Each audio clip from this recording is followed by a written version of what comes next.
Part 3 में हम देख चुके हैं जाओ माओ जिनियो को बता देता है कि उसकी मॉम की वजह से उसकी मॉम की ये हालत हुई है। आगे हम देखेंगे।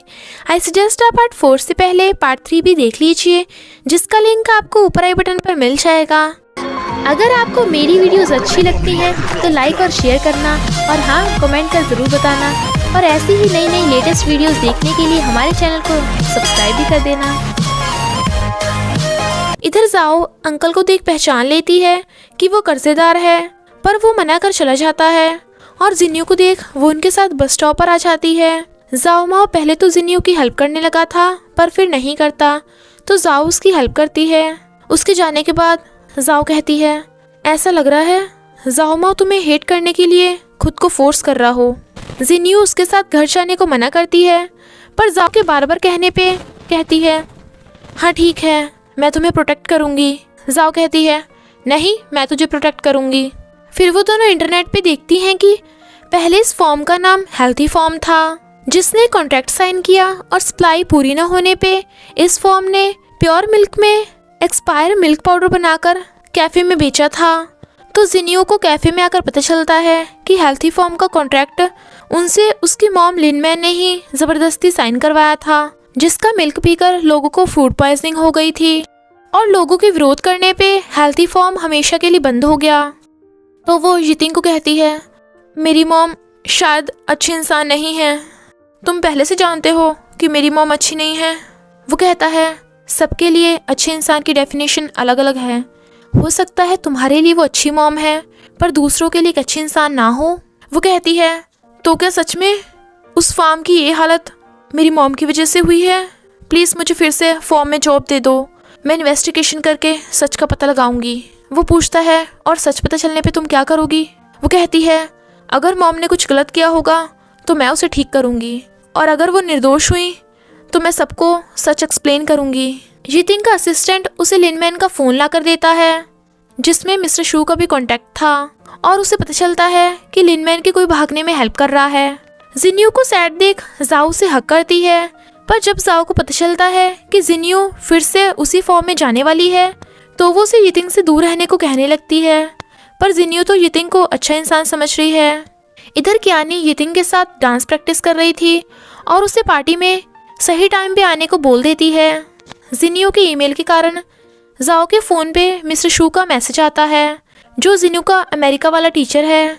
तो जाओ वो मेल यितिंग को सेंड कर देती है, क्योंकि वो उसे जिनियो की हर बात बताती थी। जिनियो फॉर्म में देखती है एक लड़के को, इसलिए वो उसकी हेल्प करने लगती है, पर वो लड़का तो चोर था, इसलिए जाओ माओ और यूनन उसे पकड़ने भागते हैं, और पीछे पीछे जिनियो भी।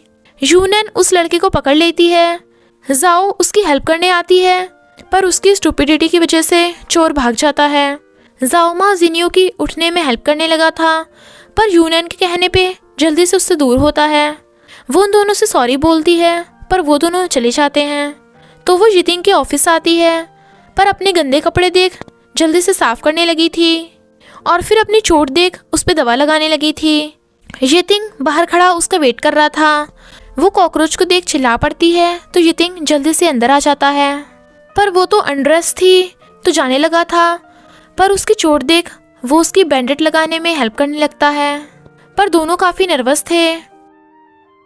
उसके थैंक यू करने पे वो जाने लगा था, पर जिनियो के पेट में चूहे कूदने की आवाज़ सुन वो उसे खाना खिलाने ले जाने लगता है। जब वो देखती है कि शॉपकीपर रेंट के बदले यितिंग को ब्रेड देता है, तो वो शॉपकीपर से यितिंग के बारे में पूछने लगती है। यितिंग पहले तो उसे रोकता है, पर उसके बार बार कहने पे वो बता देता है। इनफैक्ट जब यितिंग पुअर था तो ये शॉपकीपर उसे फ्री में ब्रेड दे देता था, इसलिए जब लैंडलॉर्ड ने शॉप का रेंट बढ़ा दिया तो यितिंग ने इस शॉप को बाय कर लिया, और उनसे रेंट के बदले सिर्फ ब्रेड लेता है। वो कहती है, तुम बहुत अच्छे इंसान हो। जब शॉपकीपर उसे बताता है कि यितिंग कभी खुल के नहीं हंसता, तो वो उसे खुश करने की सोचने लगती है, और फिर यितिंग की एक फ़नी सी ड्राइंग बनाती है, पर वो फिर भी नहीं हंसता। जब वो चलने लगे थे तभी फाट की आवाज़ आती है। वो उसे देखता है, पर सबको लगता है कि ये यितिंग का काम है, इसलिए जिनियो कहती है, ये मैंने किया है। पर फिर फाट की आवाज़ आती है, तो जिनियो कहती है, ये भी मैंने किया। सब लोग हंसने लगते हैं, यहाँ तक कि यितिंग भी। बट फिर पता चलता है कि ये फाट नहीं बल्कि ये तो किसी के फ़ोन की रिंगटोन थी। तो यितिंग ज़ोर ज़ोर से हंसने लगता है और कहता है, तुम मेरी हेल्प करने की कोशिश कर रही थी ना? पर वो तो एम्बैरस हो रही थी। फिर जिन्यू अपने फेवरेट फ्लावर्स बाय कर यितिंग को गिफ्ट दे देती है और हर फ्लावर को एक इमोशन का नाम दे देती है, जैसे I miss you, I am sad. तो वो उन फ्लावर्स को रख लेता है और कहता है, मैं बहुत सैड हूँ। नेक्स्ट डे जिन्यू जाओ माओ के मना करने के बाद भी उसके फार्म का काम करवाने में हेल्प करने लगी थी। जब जाओ माओ उसे गौर से देख रहा था तो यूनियन कहती है, वो प्रिटी है ना? वो कहता है, हाँ बहुत, मेरा मतलब हमारा फार्म बहुत प्रिटी है। तो यूनियन को उस पर गुस्सा आ जाता है और वो चली जाती है। जिन्यू से उतरा नहीं जा रहा था तो जाओ माओ उसके उतरने में हेल्प करता है और फिर उसे गलत तरीके से काम करते देख उसे सही तरीके से काम करना सिखाने लगता है। पर उसके करीब होने पे काफ़ी नर्वस था। तभी यूनियन आकर उस पर चिल्ला पड़ती है। नेक्स्ट डे कियानी की पार्टी थी और यितिंग अपने डैड की ग्रेव पर आया था। वो डैड के साथ बिताए मोमेंट्स को याद करता है और कहता है, मैं लिनमैन को उसके किए की सज़ा ज़रूर दूंगा। पर फिर जिन्यू के बारे में सोच कहता है, आप चिंता मत करिए, जिन्यू सिर्फ एक जरिया है लिनमैन को पकड़ने का। इधर जाओ उसी आदमी से पूछती है, तुम वही कर्जदार हो ना? तुमने मुझे पहचाना नहीं? क्या यितिंग ने तुम्हें भी धमकाया है? बताओ मुझे, यितिंग आखिर ये सब कर क्यों रहा है? वरना मैं सबको बता दूंगी कि वो एक मॉन्स्टर है। वो आदमी कहता है, यितिंग एक मॉन्स्टर नहीं है बल्कि वो तो एक अच्छा इंसान है। उसने ही मुझे नकली कर्जदार वाला बनाकर तुम्हें असली कर्जदारों से बचाया था, तुम्हारी हेल्प की थी। जब हमारा फार्म बैंकरप्ट हो गया था तो सबको लगा कि यितिंग फार्म छोड़कर जा रहा है, इसलिए ही उसमें और जाओ माओ में झगड़ा हो गया।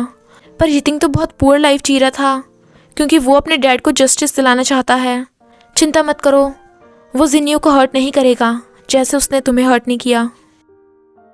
जाओ माओ को सैंडबैग्स उठाते देख जिन्यू भी उसकी हेल्प करने लगती है। पर तभी वो चोर उसका ट्रक स्टार्ट कर देता है। जिन्यू ट्रक पे थी पर वो ट्रक भगा लेता है और जाओ माओ पीछे भागता है, पर ट्रक तो बहुत आगे निकल चुका था। जिन्यू से ट्रक रोकने को बोल रही थी पर वो नहीं सुनता। फिर वो जाओ को कॉल कर बताती है कि मैं ट्रक में हूँ, पर चोर ने ट्रक भगा लिया और एड्रेस दे देती है। पर तभी ट्रक पलट गया था। जाओ यितिंग को कॉल कर सब कुछ बता देती है तो वो जाने लगा था। पर तभी असिस्टेंट उसे फ़ोन कर पार्टी में आने की बात याद दिला देता है। इधर जाओ माओ को जिन्यू के पास जाते देख लेती है, पर यितिंग पार्टी में जाने के बजाय जिन्यू के पास पहुंच जाता है। चोर के काफ़ी चोट लग गई थी और जिन्यू बेहोश पड़ी थी। तो सबसे पहले तो वो चेक करता है कि जिन्यू जिंदा है, तब जाकर उसे सांस आता है। पर तभी सैंडबैग्स जिन्यू पे गिरने लगे थे तो यितिंग रोकने की कोशिश करने लगता है और जिन्यू को बचाने के चक्कर में सारे सैंडबैग्स उसके ऊपर गिर जाते हैं और इसी के साथ पार्ट 4 का एंड हो जाता है। बस थोड़ा सा इंतज़ार करना, फिर मिलेंगे नेक्स्ट पार्ट में।